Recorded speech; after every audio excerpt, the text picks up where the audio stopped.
Olá pessoal, tudo bem? Quem está falando aqui é Tancredo Lins, do canal de Educação de Minas Gerais. Vamos agora falar um pouquinho como que anda aquela ação direta de inconstitucionalidade no Supremo Tribunal Federal. Vocês estão vendo aí na tela, nesse momento, a página do STF com a decisão dessa ação impetrada pelo governo de Minas Gerais contra alguma mudança na Lei Estadual 24.035 de 2022, dois artigos dessa lei, né, o que parece o artigo 10 e 11.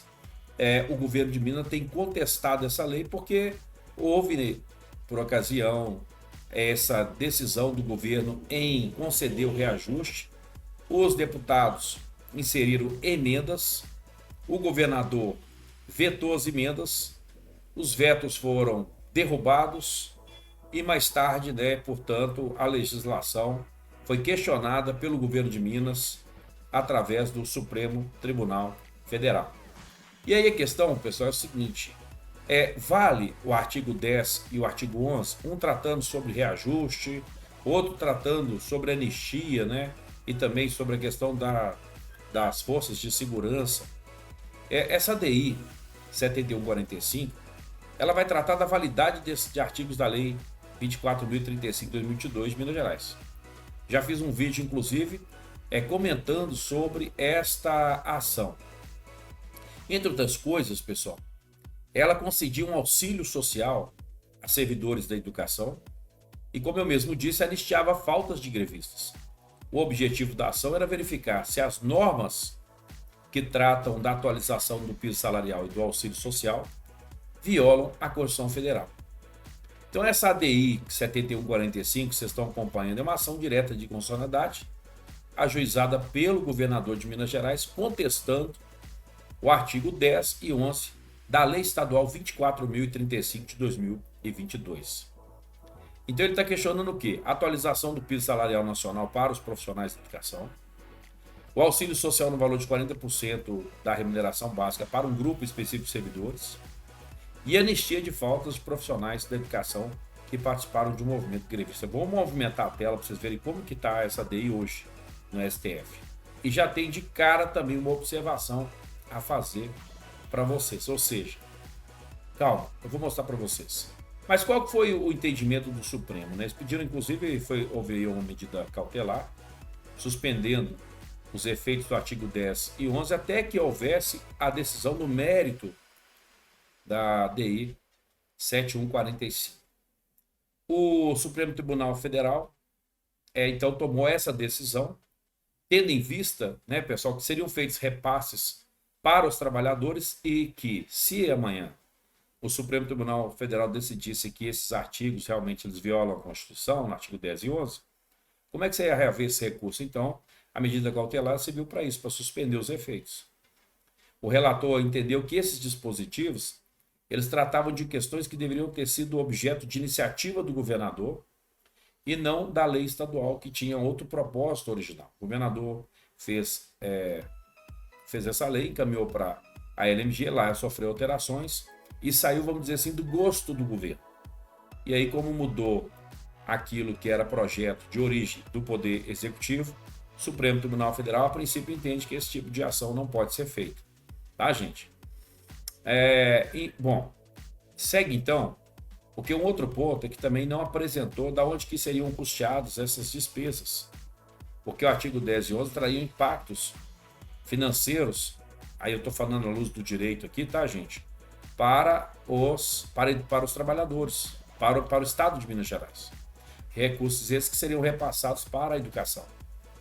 Então, suspendeu-se, o relator Luiz Roberto Barroso suspendeu, através de uma medida cautelar, para evitar prejuízos irreversíveis até o julgamento definitivo da ação. E aí, gente, o que acontece? Vou mostrar para vocês agora a página do Supremo Tribunal Federal, tá aí, ó, a DI 7145, é o número dela. E aí, pessoal, já tem decidido aí, viu? Olha aí, ó, Luiz Roberto Barroso, o ministro do Supremo Tribunal Federal, ele que é o relator, já se posicionou, inclusive votou a favor do governo de Minas Gerais. E aí tem algumas pessoas aqui seguindo o relator, ó, alguns ministros. Alexandre de Moraes, André Mendonça, Cristiano Zanin e também Dias Toffoli. Tem 1, 2, 3, 4 votos, né? 5 com o relator. E aí, o Flávio Dino pediu vista.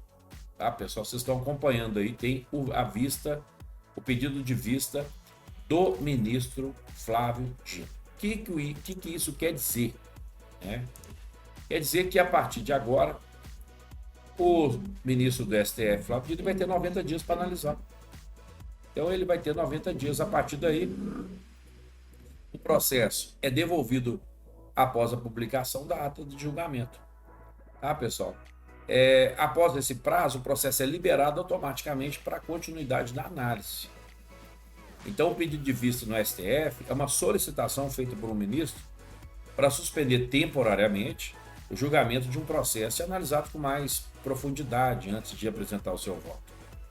Então, como eu mesmo disse, nós tivemos aí, aqui, ó, apresento para vocês, 1, 2, 3, 4, 5 votos já a favor do governo de Minas e um pedido de vista. Gente, a questão é a seguinte, eu acredito que eles vão seguir aqui o parecer do relator, que não é favorável aos trabalhadores da educação. É preciso deixar isso claro para vocês. Ou seja, porque algumas coisas aconteceram aí no processo, né? Se vocês pegarem aqui a decisão do relator, do Luiz Roberto Barroso, vocês vão ver que, de fato, né, ele coloca lá esses apontamentos que eu apresentei agora há pouco para vocês. Então, o ministro ele não se sente preparado para votar, o que ele faz? Ele solicita vista dos autos. Aí o processo, a sua decisão é suspensa, nesse processo suspenso, o julgamento, né? E aí o ministro leva os autos do processo para o seu gabinete, faz a análise detalhada, deve devolver o processo em até 90 dias para a publicação da ata de julgamento. Após a devolução, o processo é automaticamente liberado para que os demais ministros continuem a discussão e uma nova data para o julgamento será definida pela presidência do colegiado. Ou seja, pessoal, essa novela ainda vai demorar. E aí, me chama a atenção, porque é o seguinte, gente, toda decisão para a educação é essa peleja, é essa luta. Nós estamos num país que não valoriza o professor, que não valoriza a educação. E eu estou falando em todos os âmbitos, tá, gente? Estou falando municipal, estadual, tá? Federal, privado. Eu não penso, eu sei que professor de rede privada está ganhando uma fortuna também que não está, não. Esse é um país que não está nem aí para a educação, não valoriza. E é por isso que esse tema, essas pautas, embora aqui a questão aqui seja de uma lei específica de Minas Gerais, mas você reparou que toda vez tem um ADI, toda hora tem um julgamento, toda hora tem uma decisão em relação do piso salarial profissional, porque o povo só está questionando. E aí essa história do piso vai ficar para trás, sabe por quê? Porque agora a ideia, pessoal, é terceirizar, é colocar OS, é colocar, entregar para organizações sociais, as escolas, sabe? Esse é o discurso que a gente tem visto por aí. E outra coisa, as contratações, né, que são relevantes, vamos dizer que são relevantes, mas que fogem à lógica da Constituição no que diz respeito, por exemplo, ao concurso público. Né? Então não são feitos concursos públicos de 2 em 2 anos ou de 4 em 4 anos, não são repostos, já não temos peças para reposição, porque eu mesmo fiz um vídeo no canal da Educação tratando sobre isso. Até 2040 nós vamos ter um déficit de 235 mil professores, e há quem discorde disso, viu? É porque a pessoa, às vezes, ela tem aquela visão de designação, que vai nos processos de designação, tá lotado de servidor. Fato, tá mesmo. Para alguns conteúdos tá lotado mesmo, para outros não. Eu vou citar alguns aqui, ó: química, física, matemática, língua estrangeira, inglês, língua estrangeira, até de modo geral. Ah, pessoal, por quê? Porque se tem muita gente em história, geografia, língua portuguesa, se tem muita gente nessas disciplinas, por outro lado está faltando.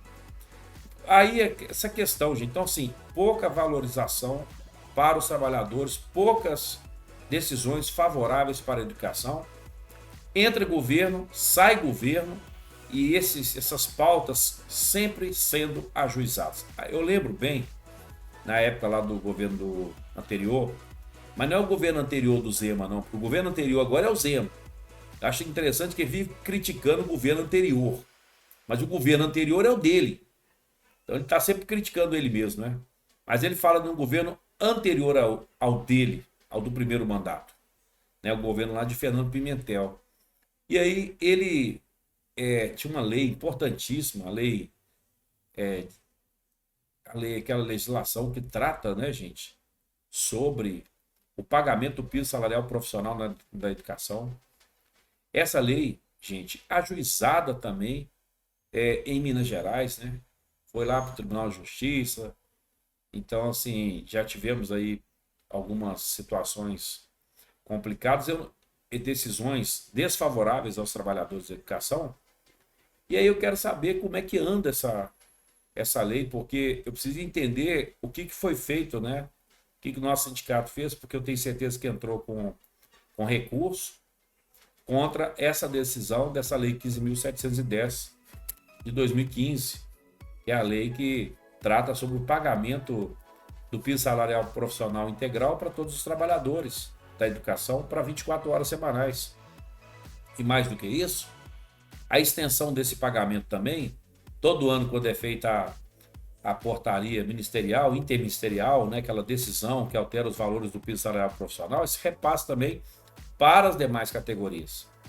Então essas pautas, essas legislações questionadas em âmbito estadual e que está aí, eu quero saber como é que anda. Inclusive eu pergunto para você que é inscrito no canal, que é advogado, por favor, canal da educação mg@gmail.com, me dê informações de como que anda esse recurso, né, pessoal, do Sindiúti MG em relação àquela decisão dessa lei tão importante, né, que traria impacto significativo se fosse cumprido, mas como em se tratando de educação, sempre eles ajuizam, né, os nossos direitos, o que é direito nosso hoje pode não ser amanhã.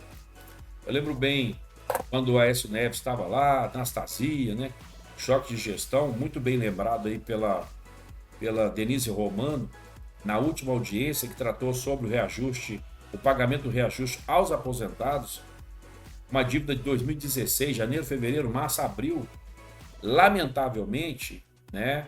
E aí ela coloca, nós tivemos agora um governo pior do que aquele.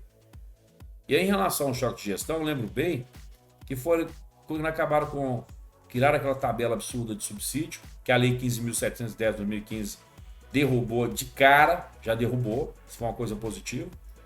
Acabou com os biênios e quinquênios, vocês lembram bem, né, pessoal? Então, assim, é uma verdadeira vergonha o que fazem por aí. Precisamos realmente ter um pouco mais de cuidado, um pouco mais de atenção com a educação. E os resultados virão, gente. Se não forem agora, serão a longo prazo. Agora nós temos um governo que está preocupado com o PRA, que é o Programa de Reconstrução, né? De recomposição, né, gente, das aprendizagens, exatamente. Já está se reunindo com as 47 superintendências regionais de ensino para poder discutir o IDEB que vem aí. Então o foco agora é resultados do IDEB, que é o foco desse governo atual. Quer dizer, veja bem, pessoal. E aí eu me pergunto, será que resultado de IDEB, quando melhora, quando vem os resultados do IDEB, será que de fato a gente vê qualitativamente esse resultado na ponta? Será que de fato o resultado do IDEB ele representa de fato, definitivamente, uma melhora na qualidade da educação, pessoal? É uma pergunta que a gente tem que fazer. E eu estou preocupado porque tudo está levando a crer que eles estão preocupados hoje com o quantitativo, ou seja, aumentar a quantidade de alunos que façam as provas, porque se eu aumento o quantitativo sem reprovação no primeiro ao quinto ano, o que acontece consequentemente com o IDEB? Que leva em conta também os dados de aprovação e reprovação. O que acontece? Se eu aumento o quantitativo de participação, a tendência é o resultado melhorar. Então o Estado é uma estratégia, não estou dizendo que está errada, mas o Estado está preocupado com a quantidade de pessoas que farão essa prova e mais tarde, né, o que será colhido a partir daí. E eu sei que isso é usado politicamente, nós sabemos que sim, que é muito usado, né? Mas aí eu pergunto, gente, tá certo isso? Será que esse é o ponto? Será que é aí?